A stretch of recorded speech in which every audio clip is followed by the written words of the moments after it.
TheMesh.tv, an online network of original free audio and video shows based out of Western North Carolina, reaching the entire world. Listen and watch through iTunes or through the website TheMesh.tv.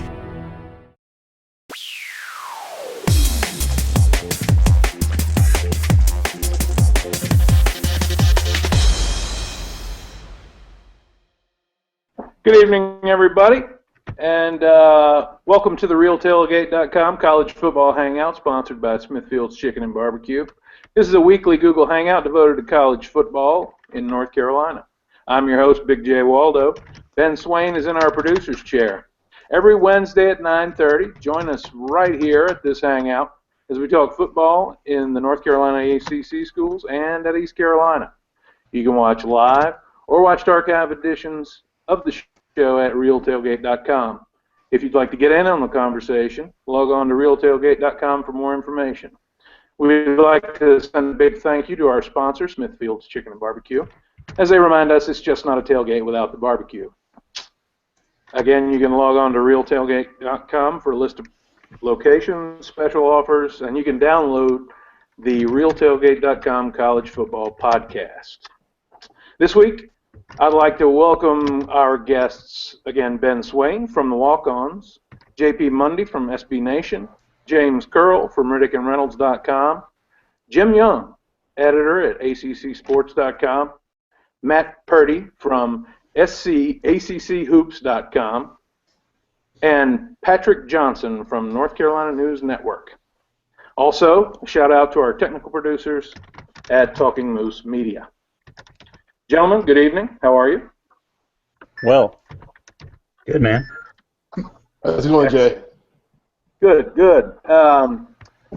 Jumping right into this week's topics, I'd like to ask, starting with our big producer, Ben Swain, will the 5 major NC college football programs ever be able to keep the best in-state high school talent here in North Carolina?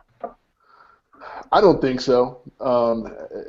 One, the SEC is king in college football, and I think if you're an elite talent that has a choice of going anywhere, you're going to go in that direction. I don't see the North Carolina schools offering enough of a nationally relevant college football program to draw those guys in. So I don't think North Carolina schools will ever keep the top talent. To jump on Ben's point here, I did prepared material. Wow. Top 30 in 2013, according to Rivals. 9 of them went to in-state schools, so roughly a third. 5 went to UNC, 2 to NC State, 1 to App, 1 to Wake. 9 alone went to the SEC. So they're not going to be able to keep the top talent. Sammy Batten, who I have a great deal of respect for, in his top 50, within his top 12, there could be maybe 5 UNC guys go. State's going to get one of them because it's been narrowed down to State. Or UNC on one of the picks, but that's the number 12 in the state, according to Sammy. ECU's got a top 20 in there. So even in the top 50 heading into this year, you don't have anybody who's really sticking around, maybe a few to go to UNC. But other than that, it's just not the case. They're not going to stick around here. Tennessee gets a lot of them. South Carolina started to get a lot of them. And the big boys go after the really, really big ones. It's also a matter of geography. But people that live in Charlotte are much closer to Columbia in South Carolina and to Clemson just down the road than they are to NC State and UNC. So while technically that's in-state, doesn't mean it's any more local than it is to those schools. Yeah, I was going to say collectively as a group, you might be able to get the majority of kids to stay, but Patrick's numbers don't seem to back that up. It seems to be even if you were to add all 5 schools together, the majority of kids are still seeking to go elsewhere to play for premier programs. So, yeah, I'm inclined to say no as well. It would also help if teams won maybe more than 8 games in a season around here, too. I was going to say, do you guys think that if a North Carolina or North Carolina State had a period of sustained success, is there a chance that they could start picking up a majority of the in-state kids?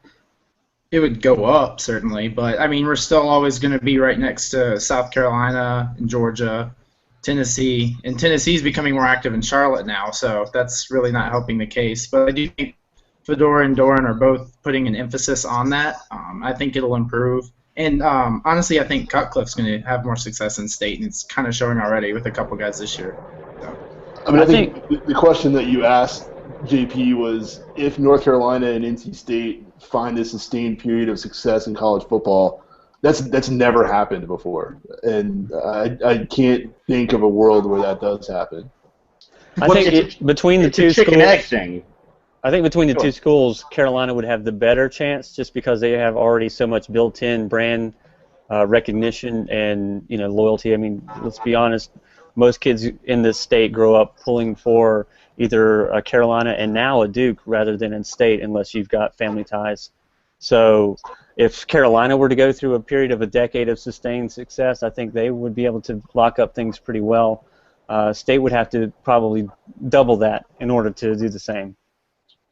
Wow, James Curl is such a UNC homer, but it's a chicken egg thing. I mean, it's if you could lock up in-state talent, yeah, you could win 9, 10, 11 games in a season, but you're not going to get that talent unless you're winning 9, 10, 11 games in a season. So it's a vicious cycle, and it would take, I think, some sort of a coach with a, to go Charlie Weiss on you, decided schematic advantage of some type. If a Steve Spurrier had landed at UNC instead of Duke back then, and it's there for 10 years, then maybe we're having a different conversation, but it didn't happen, and there's so many things that would have to go just right for them to break out of that cycle. Well, I think from a facility standpoint, Carolina and State have the advantage over, say, an East Carolina, certainly over a Duke and even over a Wake. Now, they're going to do some things at Duke that are going to be pretty impressive with their stadium.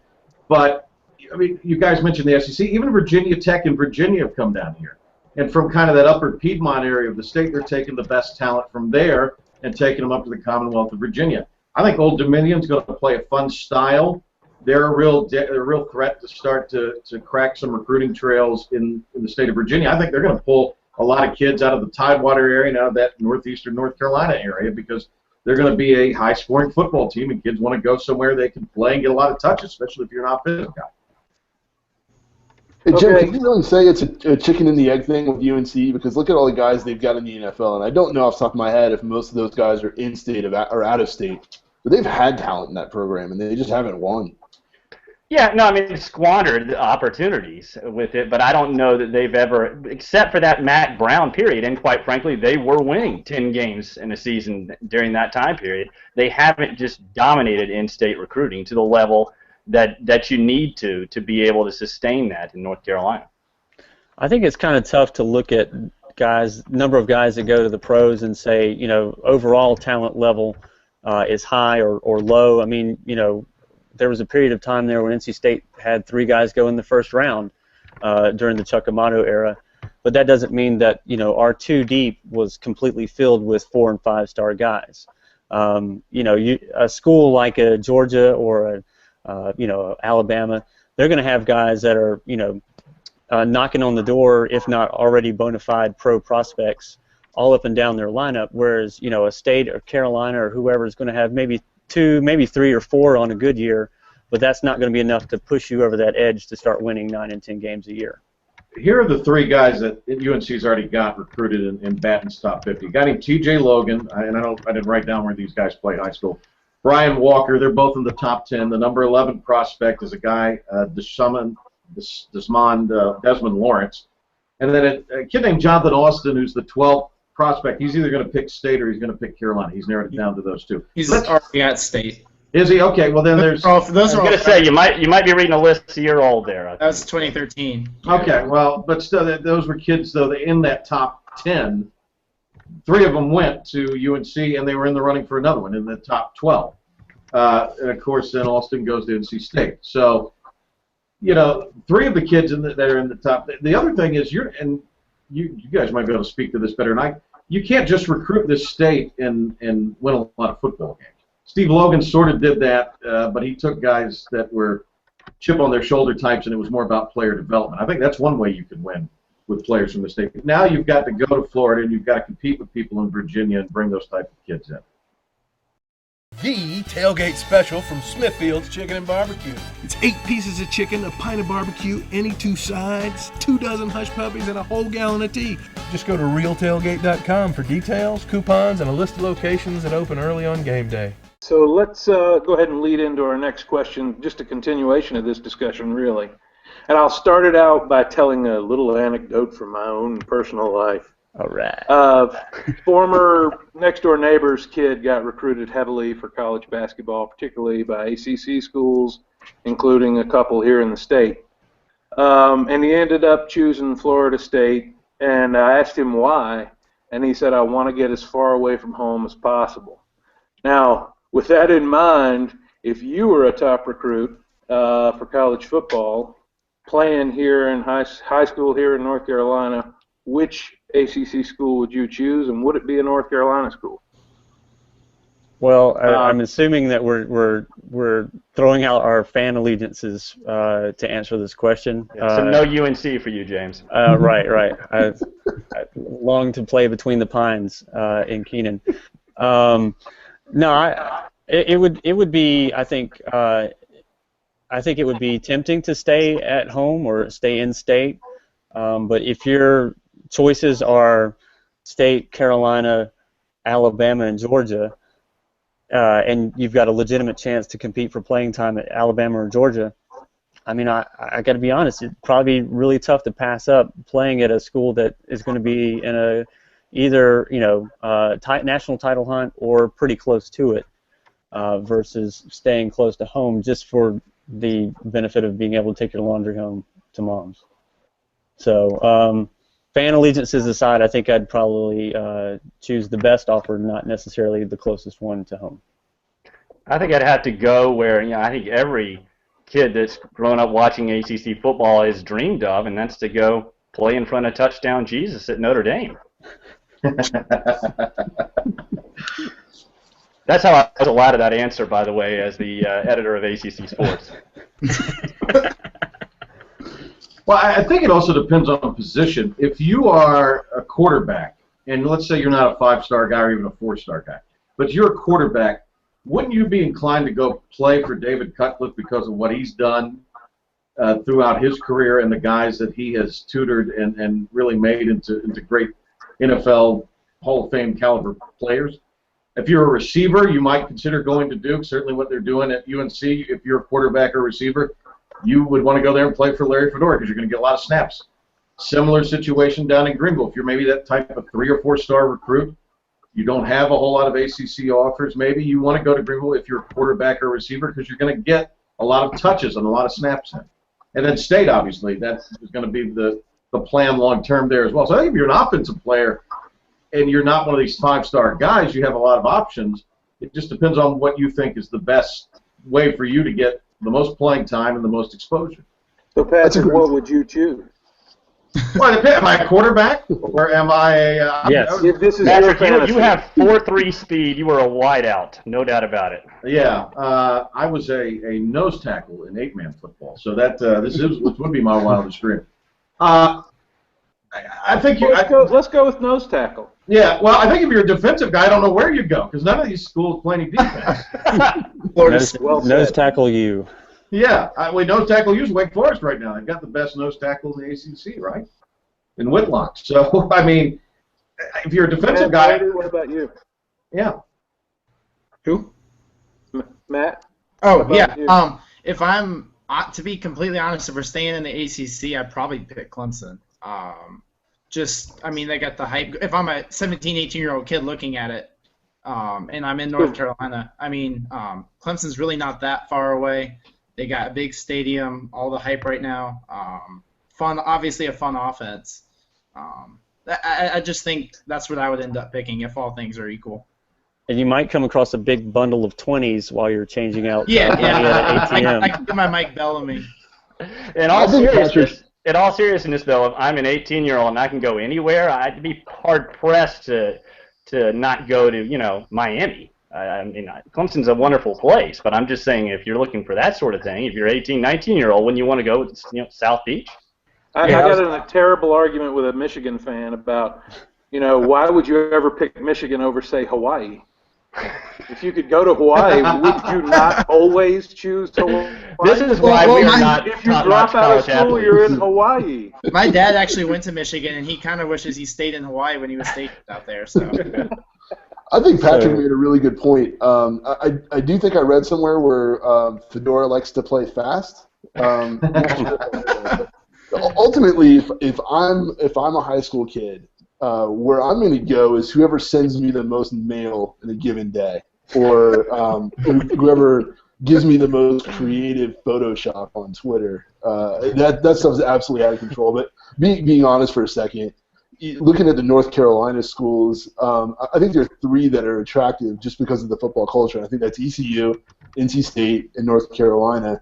And it still confuses me why UNC isn't a football powerhouse. I can't figure out what it is that keeps them from getting to the next level, but they just don't. And I wish I had the answer to that. But if I'm a college recruit, if I'm a high school recruit, I'm probably going to UNC. Well, let me pose this: if you're a guy who's not getting a tremendous number of high-level, D1 offers, do you entertain going to a school like App State that has a tremendous football atmosphere and it's a lovely campus, and being And kind it's of going to be D1 too, James. Well, they will be, yes, low D1, but you'll be the kind of the big fish in a smaller pond versus trying to crack the too deep on an ACC school. I might entertain App State as an option as well. If I'm an 18-year-old high school football star in Winston-Salem, North Carolina, I'm going to go for the combination of where am I going to play the most and what school is offering me that's farthest away. So, Wow. Well, I mean, that's I pretty much echo every 18-year-old kid. It's kind of a rite of passage. But no, I think I end up at Carolina. I've got a chance to play. It's far enough away, but I can't play. I mean, I don't know of any of the top guys from, say, West Forsyth High School around here that end up starting over for the Hurricanes or the Seminoles or even in Clemson. So I think I end up in Chapel Hill. Did I just say that? It's on record. Or would you go to Pittsburgh and then transfer somewhere else? Just go to State for 3 years and then transfer to the Big Ten. Yeah. Especially if you're a quarterback. All JP Monday, everything. All right, so next topic, just going to clumsily bounce right into. What do we think about officiating in the ACC? Do we? Oh my God. We got a bunch of bums. I mean, is Ron Cherry a bum? You gotta ask Jim that question. Direct all of these questions to Jim. Jim, you want to field this section? As the director of officiating for the ACC, if we want to, I'll start this one off and just say, I remember when this came up. Gosh, I think it was last fall. It might have been the one before that. It all starts to blur to get at a point. People were complaining the ACC has the worst officials, and so I just threw that out there on Twitter and said, well, what do other people think? Do you think the ACC has the worst officials? And immediately SEC fan chimes in, no, ours are the worst. Big Ten fan chimes in, no, ours are the worst. Pac-12 chimes in, no, are you kidding me? Ours are the worst. Basically, everybody hates officials everywhere.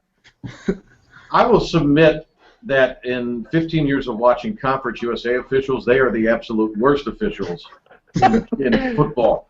They do probably junior high games on Thursday and then drive into their outpost wherever they go to across this great fruited plain and call these games in places like Huntington, El Paso, and all these places. It's different philosophies from different parts of the country. It's a hodgepodge, and you never know what you're going to get. At least in the ACC, there's a little bit more of a uniform style, I guess. But in Conference USA, it is a free-for-all, much like the league was in its heyday.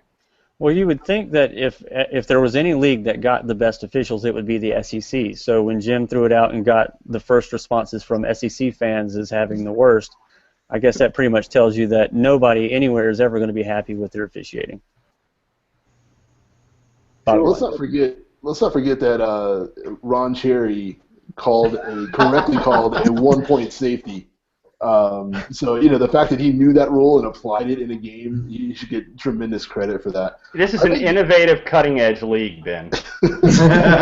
Joe, tell me what you think about this, because I mean, you deal with fans from all over the ACC more so than the rest of us. Thank God. I think there's such a victim mentality with a lot of fan bases in the ACC, probably more so than anywhere else. UNC controls the league, and Swofford's, the master puppeteer behind all the referees, and just that general feeling that I don't think exists in the SEC or the Big Ten. Do you think that has a lot to do with it, just this victim mentality of fan bases? Well, first off, obviously Swofford doesn't control their leagues the way that he does the ACC, so it's understandable that he feels that way. But, yeah, I don't know. Sometimes I think that part of it is that our league is just funnier on Twitter than every other league is. It really does eat its own in a way that, you just don't see. I mean, look, the hashtag GoACC is purely ironic. You just don't see a whole lot of real fervor behind this league the way that other ones do. Quite frankly, I think that's a more rational approach. But yes, I do, and I'm going to duck after I say this. I feel a little bit of a victim mentality coming sometimes from my Florida State followers out there, and that sometimes bleeds into what they feel about referees out there. I don't know. The whole Swofford, North Carolina somehow conspiracy theory stuff, I don't know exactly why it still has legs after all these years. And maybe it is just kind of a convenient thing for people to throw out. I would throw out, that they don't have 90,000 seat stadiums, and they don't just have the fanatical approach to it that the SEC has, and they don't have 70,000, undergrads the way that Big Ten schools have. That sort of thing is tougher than anything else. So maybe I'm now being a victim here too.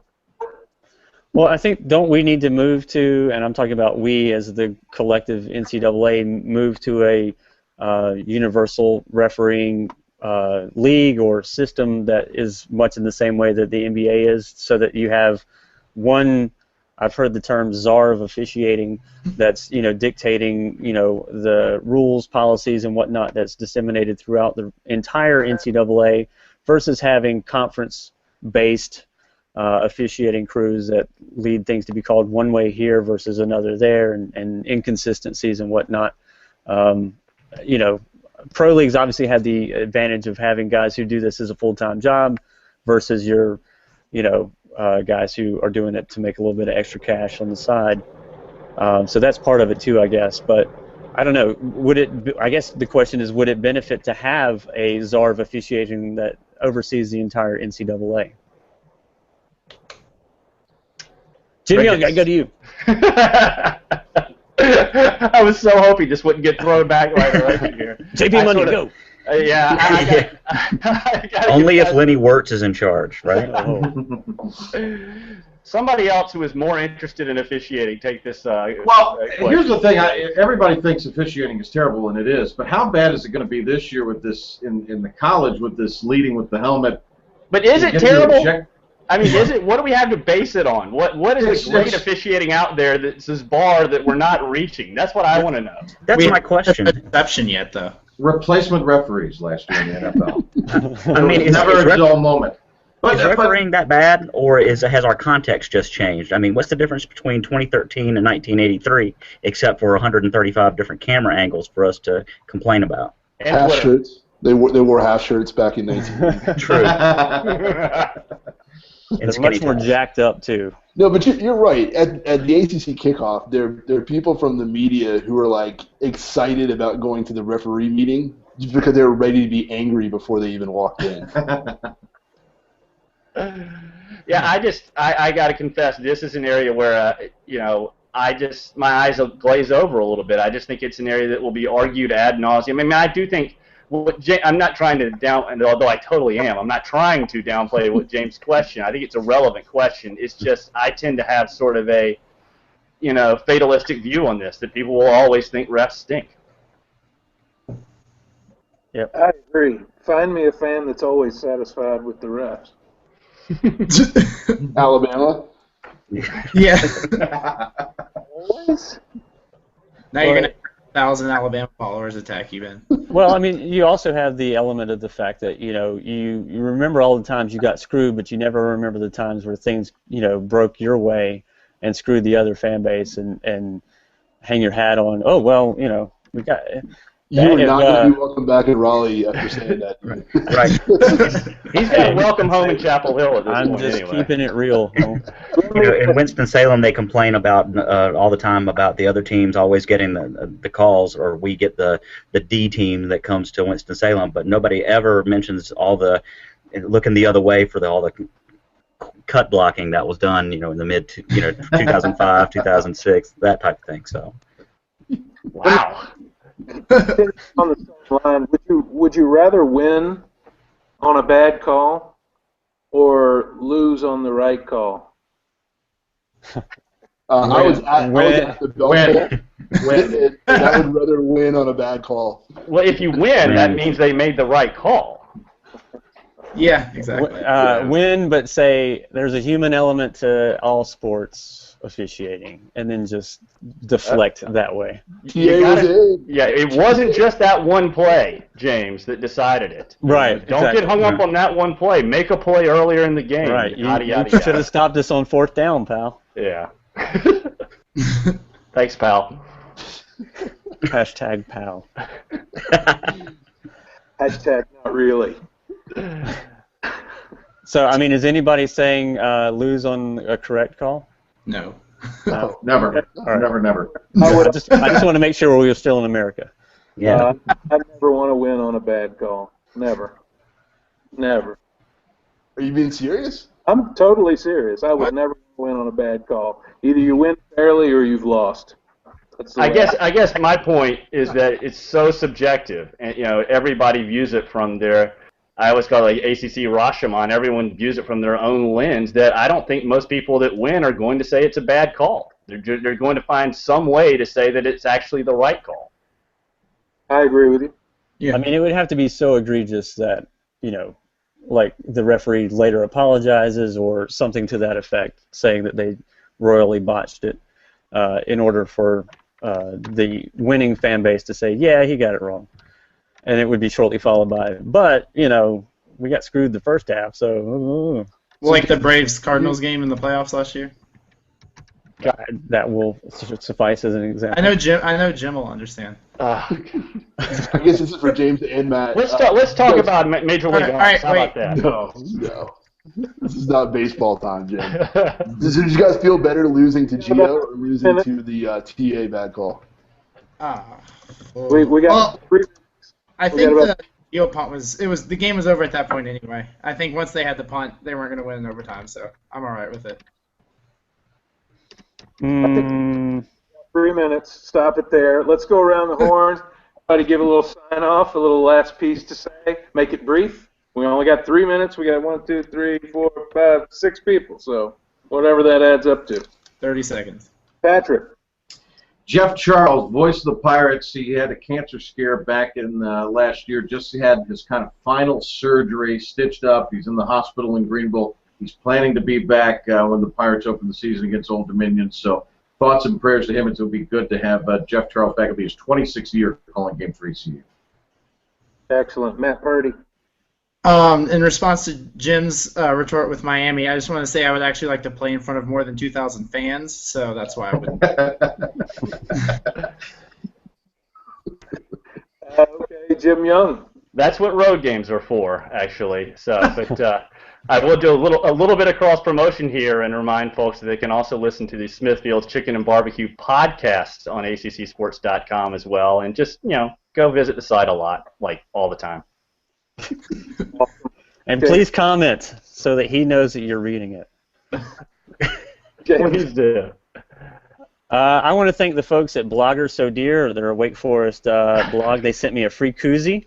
Wow. All I had to do was basically tweet at them, and then they said, yeah, we'll get you one. Without the proper hashtag. Yeah, but I did want to, yes, and they put in there, I don't know if you can see that or not, but hashtag GoACC on the post-it. Very nice. Awesome. The bad thing is, though, that they sent it and sent it with 20 cents postage due. So I'm going to come up with 20 cents somewhere for the fine folks at the Postal Service. But other than that, paying off that billboard, right? Right. What billboard? But thank you, fellow bloggers over at Bloggers So Dear. Excellent. JP Mundy. Coming up this week on bloggersodear.com, I've got an interview with A.J. Marshall that was conducted last Saturday at the Wake Forest Media event, and also Winston-Salem, I love you. I truly do love you. It's too late. All right, Ben Swain, our producer, take it home. I'll be quick. Thank you to Jeff Fischel from the ACC Digital Network for this trucker hat. It's beautiful. Thank you. Thank you to our guest, Jim Young from ACCSports.com for joining us today. Great chat, fellas. Jay, good job as always. The RealTailgate.com college football podcast. It's available on RealTailgate.com, themesh.tv, or on iTunes. Again, I'm your host, Big J Waldo. Our producer, Ben Swain, and our technical folks over at Talking Moose Media. Thank you very much for tuning in, and we hope you enjoy it. We'll see you next week.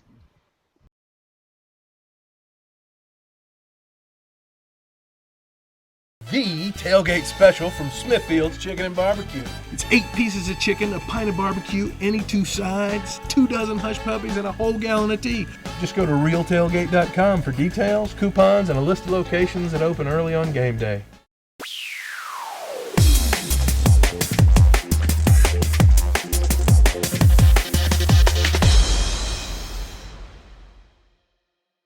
Themesh.tv, an online network of original free audio and video shows based out of Western North Carolina, reaching the entire world. Listen and watch through iTunes or through the website themesh.tv.